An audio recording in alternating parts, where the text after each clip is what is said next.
এবার আসি ঋণাত্মক বিচ্যুতি। ঋণাত্মক বিচ্যুতি কখন দেখাবে? যখন অনাদর্শ দ্রবণটার যখন একই উপাদানগুলোর মধ্যে একই উপাদানের অণুগুলোর মধ্যে যা আন্তরাণবিক আকর্ষণ বল, তার থেকে ভিন্ন উপাদানের অণুগুলোর মধ্যে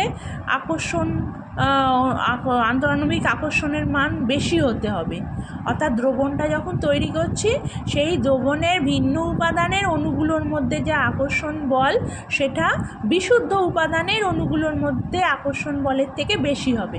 অর্থাৎ দেখো, যদি সি আর ডি দুটো সম্পূর্ণ মিশ্রণযোগ্য উদ্বায়ী তরলের সমন্বয়ে একটা দ্রবণ তৈরি হয়েছে, তখন সি এবং ডি এর মধ্যে সি এবং ডি এর অণুগুলোর মধ্যে যা আকর্ষণ বল, সেই আকর্ষণের মান বিশুদ্ধ সিসি বা বিশুদ্ধ ডিডি অণুগুলোর মধ্যে আকর্ষণ বলের অপেক্ষা বেশি হতে হবে।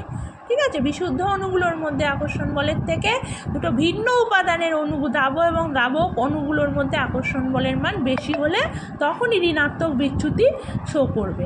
এবার কেন?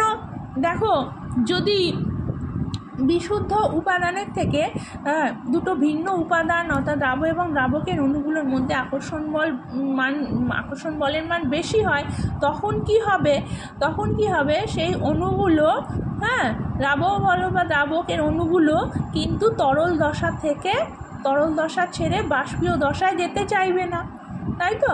অর্থাৎ বাষ্পচাপের মান কোনো একটা সংযুতিতে এবং টেম্পারেচারে বাষ্পচাপের মান কিন্তু বেশ তোমার কম হবে, তাই তো? বাষ্পচাপের মান তাহলে কম হবে। তো সেই জন্য তারা কিন্তু এরকম একটা ঋণাত্মক বিচ্যুতি শো করবে। অর্থাৎ এখানে দেখো, কার্ভটা হচ্ছে অবতল প্রকৃতির হচ্ছে, মানে রাউলস ল থেকে আমি যে বাষ্পচাপ পাচ্ছি আর ঋণাত্মক বিচ্যুতির ক্ষেত্রে আমরা যে বাষ্পচাপ পাচ্ছি তার মান কিন্তু কম হচ্ছে। ঠিক আছে, এবার একটা নির্দিষ্ট সংযুতিতে দেখো, একটা নির্দিষ্ট সংযুতিতে এখানে কিন্তু এই কার্ভটা একটা মিনিমাম শো করছে, মিনিমাম বাষ্পচাপ শো করছে। ঠিক আছে, এখানে বলা হচ্ছে যে সর্বনিম্ন বিন্দুটা পাওয়া যাচ্ছে, সেখানে কিন্তু ওই সংযুতিতে হচ্ছে দ্রবণের স্ফুটনাঙ্ক কিন্তু অন্য সংযুতি অপেক্ষা বেশি হবে, অর্থাৎ সর্বোচ্চ হবে। এখানে বাষ্পচাপ যেখানে বাষ্পচাপ সর্বনিম্ন, সেখানে স্ফুটনাঙ্ক সর্বোচ্চ। ঠিক আছে, এবার দেখা যাক, উদাহরণ দিয়ে বোঝানো যাক। যেমন অ্যাসিটোন ক্লোরোফর্ম। অ্যাসিটোন অণুগুলোর মধ্যে দেখো, আমরা জেনেছি যে একটা বিশুদ্ধ অ্যাসিটোন যদি নেওয়া হয়, তাহলে তার অণুগুলোর মধ্যে একটা ডাইপোল অ্যাট্রাকশন কাজ করে। ঠিক আছে, ক্লোরোফর্মের অণুগুলোর মধ্যেও তাই। ঠিক আছে, কিন্তু এরা কিন্তু নিজেদের মধ্যে কোনো হাইড্রোজেন বন্ড তৈরি করে না। ক্লোরোফর্মও তাই করে না। কিন্তু যখন এদের একটা দ্রবণ তৈরি করা হচ্ছে বিশুদ্ধ অ্যাসিটোন এবং ক্লোরোফর্মের, তখন দেখো অ্যাসিটোন এবং ক্লোরোফর্মের অণুগুলোর মধ্যে একটা হাইড্রোজেন বন্ড তৈরি হচ্ছে।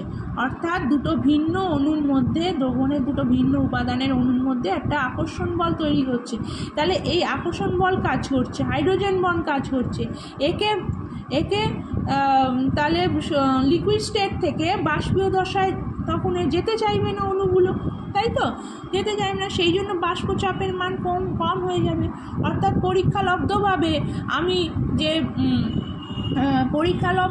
আমি যদি এদের আংশিক বাষ্পচাপ বের করি দ্রবণে, অ্যাসিটোন এবং ক্লোরোফর্মের দ্রবণে, তাহলে দেখা যাবে সেই আংশিক বাষ্পচাপের মান এবং দ্রবণের মোট বাষ্পচাপের মান রাউলস ল থেকে থিওরিটিক্যালি প্রাপ্ত যে বাষ্পচাপ, তার থেকে কিন্তু কম হচ্ছে, অর্থাৎ ঋণাত্মক বিচ্যুতি শো করছে।